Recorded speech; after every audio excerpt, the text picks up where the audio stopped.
the OG alongside Joe Giglio. I'm Joe Ovies, and joining us from Qatar for the World Cup is Sam Stejskal. The Atheltic covers soccer, football, however you want to say it. What? As of this recording, because this is recorded, the U.S. is playing Wales right now. What time is it there? It is 4 o'clock p.m. here. The U.S. plays Wales at 10 p.m. Tonight, local time. So I think by the time I file the stories and get through the media availability and fight through traffic to get back to accommodations and record a podcast, I think it'll probably be 6 a.m. So pulling an all-ender tonight. So Giglio and I can spend a lot of time discussing the dynamics around this World Cup and how there's a lot of sending it to Qatar was a mistake. But I do feel like the focus of this conversation should be where the U.S. is after missing the World Cup and having a complete brand refresh. And I'll admit that I've checked out on the U.S. men's national team for a variety of reasons, but when I started to pay attention to them again, Sam, you correct me if I'm wrong, I feel like the conditions that they were using to make the World Cup were like playing Madden on rookie.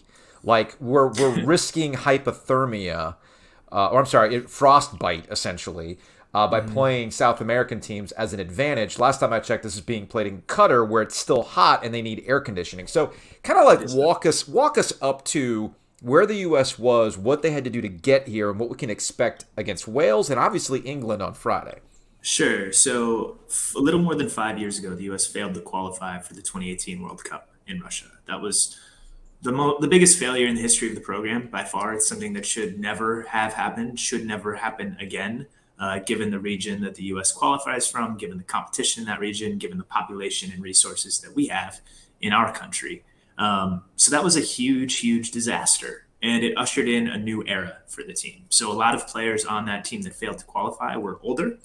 So basically the moment they lost this infamous game in Trinidad in October 2017, that was it for their national team careers for a good number of those players. And a lot of young guys started coming into the team, 18, 19, 20-year-olds. Those players are now the core of this team in Qatar at the World Cup. So it's the second youngest team at the tournament. They went through qualification from CONCACAF, which is against fellow North American, Central American, and Caribbean nations. Played some of them, Joe, like you mentioned, in negative temperatures in Minnesota in February, as one does. A couple Hondurans literally got hypothermia in the first half and did not come out after halftime. That was just absurd all around.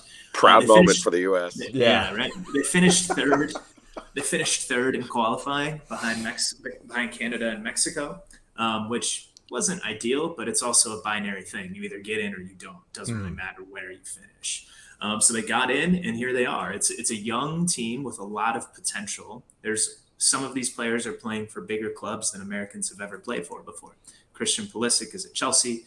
Gio Reyna is at Borussia Dortmund. Weston McKennie at Juventus. Some of these guys have played in Champions League finals. In the case of Pulisic, he's won one. Played in Champions League semifinals. Those are the biggest games in soccer, in club soccer. So they've hit the highest levels of the sport, but they're super young and a little inconsistent still. So they might not be that much better than like a U.S. team that we were used to seeing in 2014 or 2010, where they make it out of the group and have a tough knockout round match that goes to extra time and ends in a loss. That's probably a fair expectation for this team. And then if they can do well and do that in this tournament and get some seasoning, 4 years from now, when the World Cup comes to our country, as well as Canada and Mexico, maybe they can make some real noise in that one. Sam Stejskal from the Atheltic joining us from Qatar for the coverage of the World Cup, and I'm dying over here because Sam is a friend of ours, and I'm. Do you know why I love Sam? What was the name of the German club that he played for? That Reyna plays for?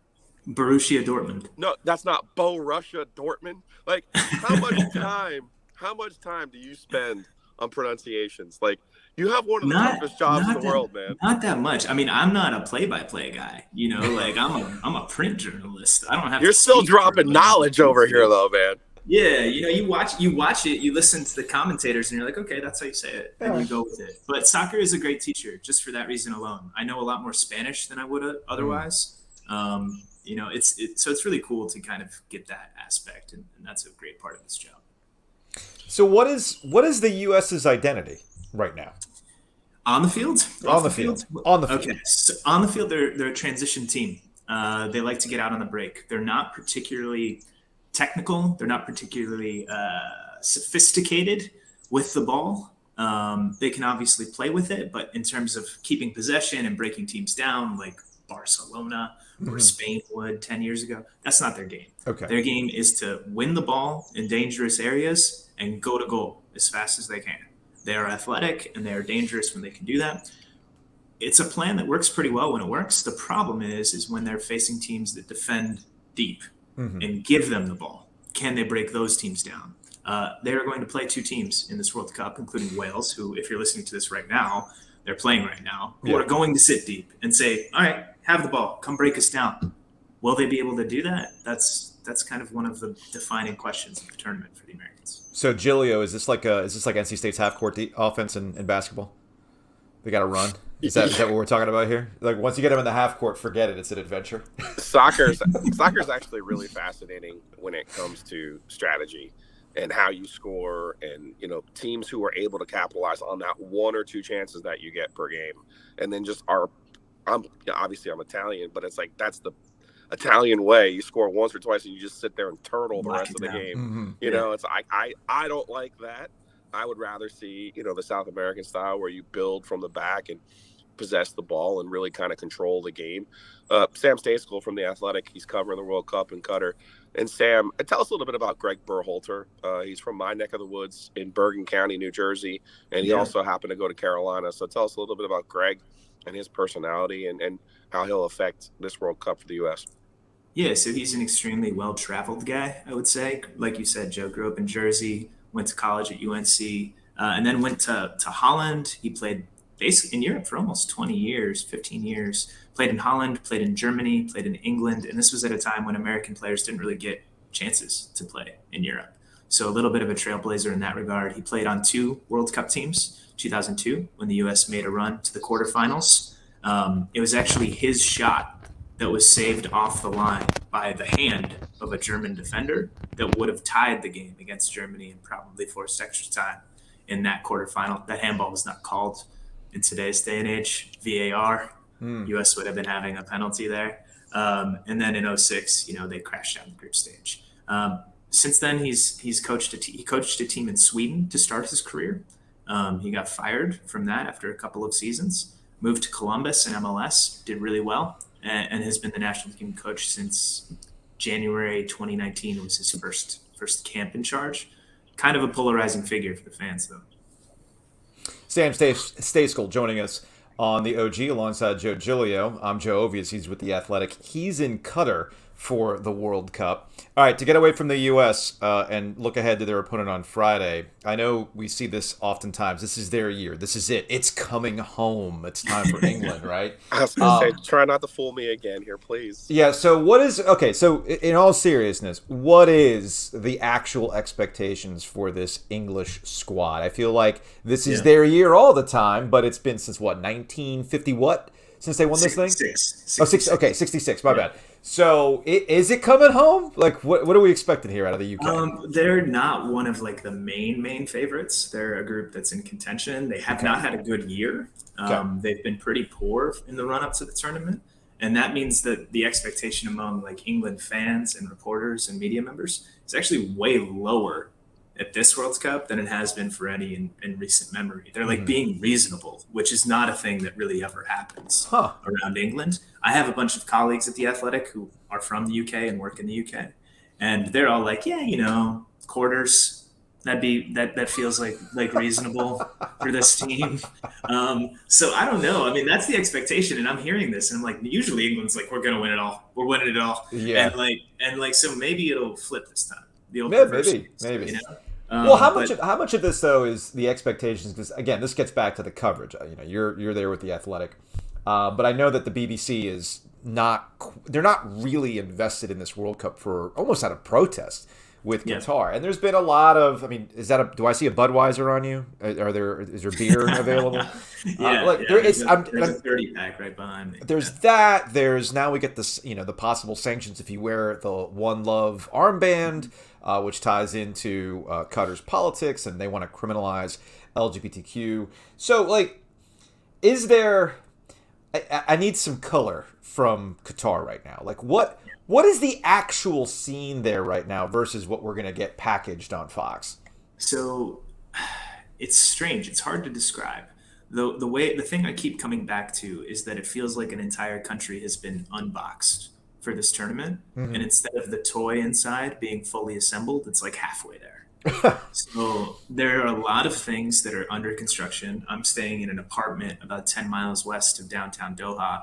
And all day, actually, right until right before this interview started, there was jackhammering and hammering going on in the unit next door because it's not done yet. And that's kind of the case around town. There are a lot of things that are kind of working and kind of not, and none of them have really been stress tested before. There are going to be 1 million plus people coming in now and over the course of the next week or two. And they're coming into a city, not a country. This is like an Olympics. It's happening in one city, essentially.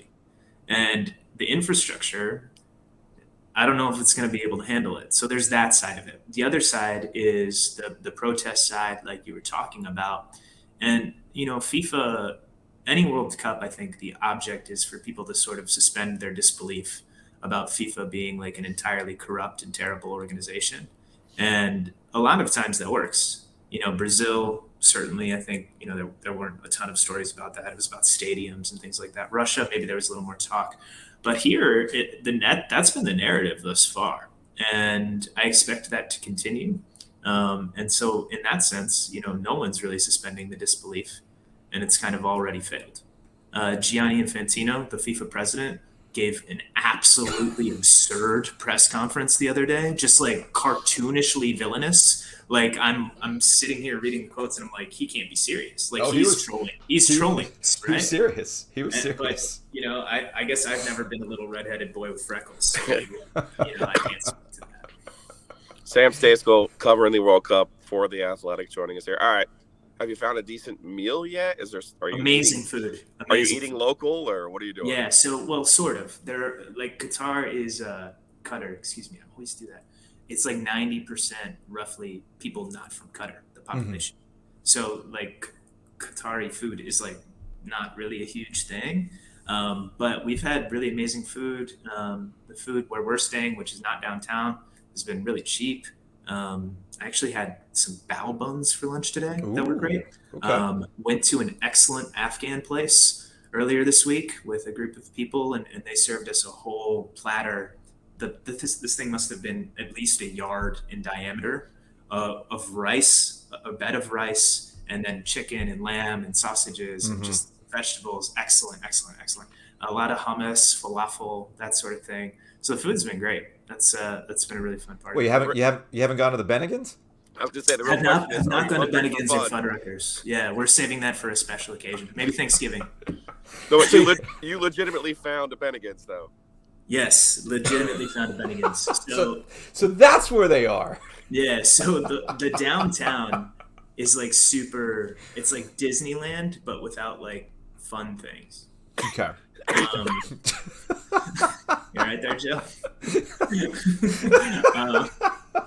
So it's, there's a lot of American chains. It's just like there's not a lot of character or soul.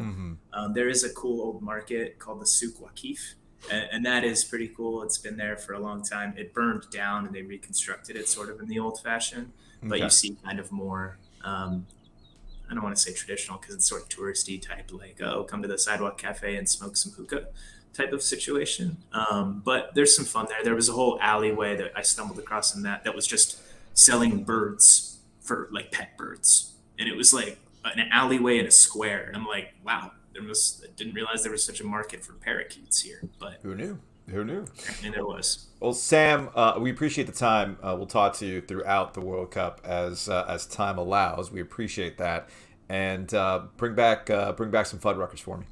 Of course, onion rings or fries. Oh, onion rings all day. Good man. All day. All right, Sam. Thanks, man.